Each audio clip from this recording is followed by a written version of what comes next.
Hello, ഇന്നത്തെ നമ്മുടെ recipe ഒരു ബീട്രൂട്ട് പച്ചടിയുടെ റെസിപ്പിയാണ് കേട്ടോ. അപ്പോൾ എല്ലാവർക്കും അറിയായിരിക്കും, അറിയാത്തവർക്ക് വേണ്ടിയിട്ട് ഷെയർ ചെയ്യാൻ. ഇതുപോലെ തയ്യാറാക്കണമെങ്കിൽ നല്ല ടേസ്റ്റി ആയിരിക്കും. ഒരു ബീട്രൂട്ട് വലിയൊരു ബീട്രൂട്ടായിട്ട് എടുത്തിട്ടുള്ളത്, അത് തൊലിയൊക്കെ കളഞ്ഞ് ഇതുപോലെ ചെറുതായിട്ടൊന്ന് ഗ്രേറ്റ് ചെയ്തിട്ട് കൊണ്ടുവന്നിട്ടുണ്ട്. ഇനി നമുക്കിതൊന്ന് വേവിച്ചെടുക്കണം. അപ്പോൾ അതിന് വേണ്ടിയിട്ട് നമുക്കിതിലേക്ക് ഒരു പാത്രത്തിലേക്ക് ഇട്ട് കൊടുത്തിട്ടുണ്ട്. അതിലേക്ക് ആവശ്യത്തിനുള്ള ഉപ്പ് ചേർത്ത് കൊടുക്കാം. അതുപോലെ തന്നെ കുറച്ച് വെള്ളവും കൂടെ ചേർത്തിട്ട് നന്നായിട്ടൊന്ന് മിക്സ് ചെയ്തിട്ട് നമുക്ക് വേവിച്ചെടുക്കാം. ഞാനിത് സ്റ്റൗവിൽ വെച്ചിട്ടുണ്ട്. ഇത് നന്നായിട്ടൊന്ന് മിക്സ് ചെയ്തെടുത്ത ശേഷം നമുക്ക് ചെറിയ തീയിലിട്ടിട്ട് അടച്ച് വെച്ചിട്ട് വേവിച്ചെടുക്കാം. ഇനി ഇതിലേക്ക് വേണ്ടിയിട്ടുള്ള അരപ്പ് തയ്യാറാക്കിയെടുക്കാം. ഞാൻ 1/4 കപ്പ് തേങ്ങ ചിരവി ചെയ്തെടുത്തിട്ടുണ്ട്. അതിലേക്ക് ഒരു 1/2 ടീസ്പൂൺ കടുക് ചേർത്ത് കൊടുക്കാം. അതുപോലെ തന്നെ നമുക്ക് എരിവിന് ആവശ്യമായിട്ടുള്ള പച്ചമുളകോ അല്ലെങ്കിൽ ഞാനിപ്പോൾ കാന്താരി മുളകാണ് എടുത്തിട്ടുള്ളത്, 5-8 എടുത്തിട്ടുണ്ട്. പിന്നെ അതിലേക്ക് കുറച്ച് വെള്ളം, വളരെ കുറച്ച് മാത്രം വെള്ളവും ചേർത്തിട്ട് നന്നായിട്ടൊന്ന് അരച്ചെടുത്തിട്ട് കൊണ്ടുവരാം. പിന്നെ ഇതിൽ നിന്ന് വെള്ളമൊക്കെ ഇറങ്ങി വന്ന് നന്നായിട്ട് തന്നെ വെന്ത് വന്നിട്ടുണ്ട് കേട്ടോ. നന്നായിട്ട് വെന്ത് വരണം. അപ്പോൾ അത് നന്നായിട്ട് വെന്ത് വെള്ളമൊക്കെ വറ്റിയ ശേഷം അതിലേക്ക് നമ്മുടെ ഈ തേങ്ങയുടെ അരപ്പ് ചേർത്ത് കൊടുത്തിട്ട് നന്നായിട്ടൊന്ന് മിക്സ് ചെയ്തെടുക്കുക.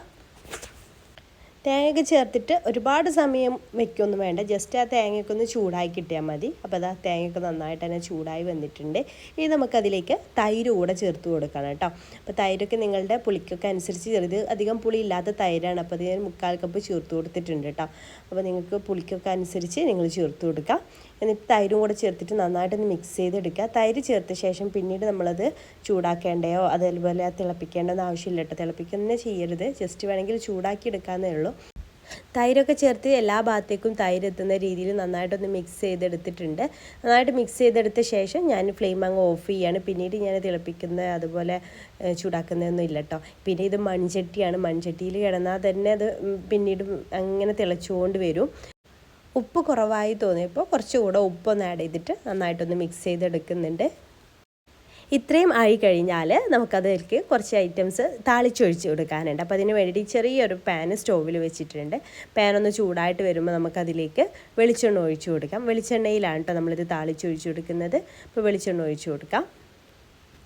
അതിലേക്ക് ഒരു 1/2 ടീസ്പൂൺ കടുക് ചേർത്ത് കൊടുക്കാം. പിന്നെ വറ്റൽമുളകും കറിവേപ്പിലൊക്കെ ചേർത്തിട്ടുണ്ടായിരുന്നു. അതൊക്കെ അത് വിട്ടുപോയതാണ് വീഡിയോയിൽ. അതൊക്കെ ചേർത്തിട്ട് ഒന്ന് ജസ്റ്റ് റോസ്റ്റ് ആക്കിയിട്ട് ഇതിലേക്ക് അങ്ങ് ഒഴിച്ചു കൊടുക്കുക. എന്നിട്ട് നന്നായിട്ടൊന്ന് മിക്സ് ചെയ്തെടുത്താൽ നല്ല അടിപൊളി പച്ചടി വിട്ട് റെഡി ആയിട്ടുണ്ട്. അപ്പോൾ സദ്യയിലേക്കൊക്കെ ആണെന്നുണ്ടെങ്കിൽ ഒഴിച്ചു കൂടാൻ പറ്റാത്തൊരു ഐറ്റമാണല്ലോ പച്ചടി.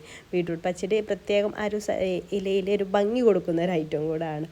അപ്പോൾ ഇതുവരെ തയ്യാറാക്കി നോക്കാത്തവരോ അല്ലെങ്കിൽ ഇതുപോലെ തയ്യാറാക്കി നോക്കാത്തവരൊക്കെ ഉണ്ടെങ്കിൽ ഒന്ന് ട്രൈ ചെയ്ത് നോക്കുക. ട്രൈ ചെയ്ത് നോക്കുന്ന സമയത്ത് ഫീഡ്ബാക്ക് അറിയിക്കാൻ മറക്കരുത് കേട്ടോ.